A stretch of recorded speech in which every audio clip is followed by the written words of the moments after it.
MIT technology review Pakistan के news studio में खुश आमदेद। मैं हूं आपका मेज़बान GM Shah. News round up का आगाज़ करते हैं। बुलेटिन के आगाज़ में आपको बताते हैं कि इंफॉर्मेशन टेक्नोलॉजी यूनिवर्सिटी पंजाब में अंडर ग्रेजुएट्स और पोस्ट ग्रेजुएट्स प्रोग्रामों के लिए ऑनलाइन दाखिले 1 जून तक जारी रहेंगे। दरखास्त दहिंदगान BS इकोनॉमिक्स और data sciences, BS management and technology, BS electrical engineering, BS computer science, MS development studies, MS data sciences, MS electrical engineering, MS computer science, PhD computer science और PhD इलेक्ट्रिकल इंजीनियरिंग में दाखिलों के लिए दरखास्तें online portal application.itu.edu.pk पर जमा करवा सकते हैं।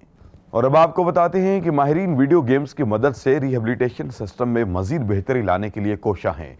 इस हवाले से फ्रेंच माहिरीन ने वर्चुअल रियलिटी पर मबनी ऐसी वीडियो गेम्स तैयार की हैं जो स्पाइनल, बैलेंस और न्यूरोलॉजिकल जैसी बीमारियों के इलाज के लिए मुफीद हैं।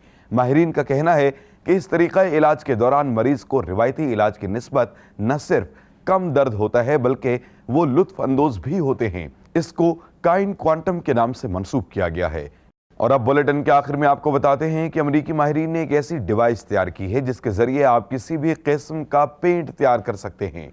ये मोबाइल फोन से मुंसलिक हो जाती है, जिसके बाद आप अपनी मर्जी का कलर कॉम्बिनेशन बना सकते हैं। माहिरीन का कहना है कि इसी तरीके की बदौलत आप 10 लाख से जायद मुख्तलिफ रंगों का कॉम्बिनेशन बना सकते हैं।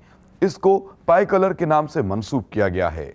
इसके साथ ही MIT टेक्नोलॉजी रिव्यू पाकिस्तान के न्यूज़ स्टूडियो से अपने मेज़बान GM शाह को इजाज़त दीजिए। अल्लाह निगहबान।